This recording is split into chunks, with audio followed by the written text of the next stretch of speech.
After nearly a year with no real major updates, a new development has occurred in the ongoing legal battle between Nintendo together with the Pokemon Company and Pocket Pair, the creators of Palworld. It has just been revealed that Japan's Patent Office has issued what's called a reason for rejection notice related to one of Nintendo's recent patent applications, a document that some fans online have coined the anti-Palworld patent. This isn't really a victory or a defeat for either side. Rather, it's actually a standard part of Japan's patent review process. While some media outlets have seemingly mistakenly reported this as a complete rejection, the Japanese site, Automaton, explained this situation more accurately. So in this video, we'll be talking about what happened, what this patent actually covers, and what it means moving forward. We'll also take a look at how Japanese netizens are reacting to this new information. And just a quick note before we begin, the information in this video isn't my personal opinion. I'm simply translating and summarizing what's been reported in Japan, as well as the thoughts and opinions of Japanese netizens, in order to help bridge the language gap for English-speaking audiences. So this all began in 2024 when Nintendo and the Pokemon Company filed a lawsuit against Pocket Pair, claiming that the game Palworld infringes on multiple Pokemon-related patents. And among those filings is one particular divisional patent, numbered 2024-03-1879, submitted in March 2024. It's a child patent of an earlier already granted patent, number 7505852, which covers two gameplay mechanics. The first being a capture mode, where players aim at characters in the field and throw an item to attempt capture. And the second a battle mode, where players throw a combat character to start a fight. The new divisional add-ons expand on that first idea, not just the throwing of capture items, but any item that can affect characters in the field. At the time when this all started, many Japanese users leaned strongly towards Nintendo's side, possibly because the patent culture in Japan tends to be viewed differently from how it's seen in the West.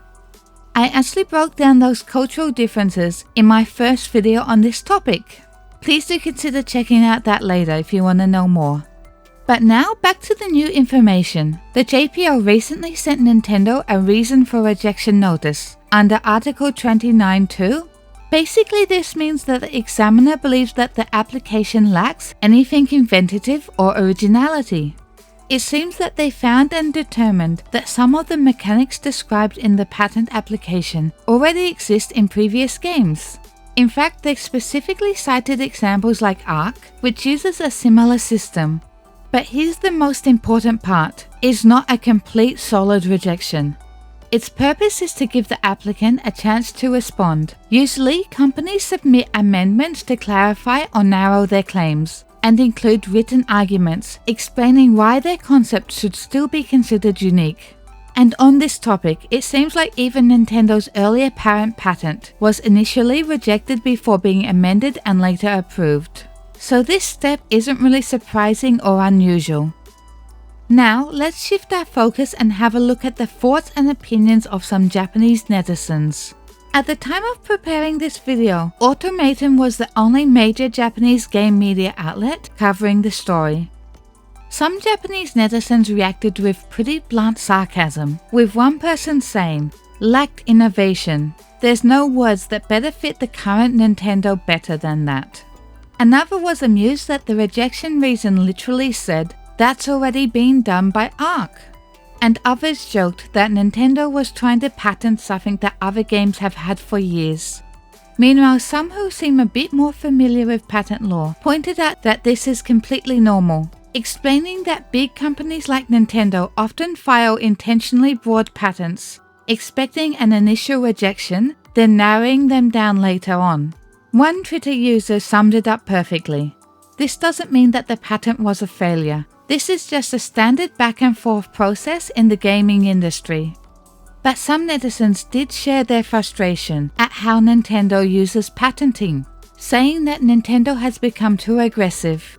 Comments such as, "Nintendo has gotten too full of themselves lately," and smaller studios don't stand a chance if big corporations keep weaponizing patents. But there are always two sides of any coin, as some netizens defended Nintendo, arguing that Nintendo is just protecting their intellectual property, like any company would. One user even said, Nintendo is actually being pretty lenient. After all, they never went after Genshin, for example. Some even speculated that perhaps Nintendo only acted because they felt like Palworld crossed an unwritten industry boundary. The topic of copyright versus patents was also brought up. One user speculated that if Nintendo had approached this under copyright law instead of patents, the outcome might have been different. So needless to say, even within Japan, opinions are deeply split. And compared to last year, when sentiment was largely pro-Nintendo, these more balanced responses show an interesting shift. Whether it's because of changing public opinion or simply because more major media outlets haven't reported on it is currently unknown.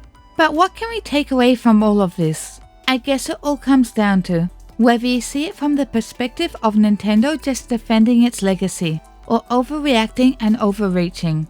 The large range of reactions shows how emotionally charged the situation has become.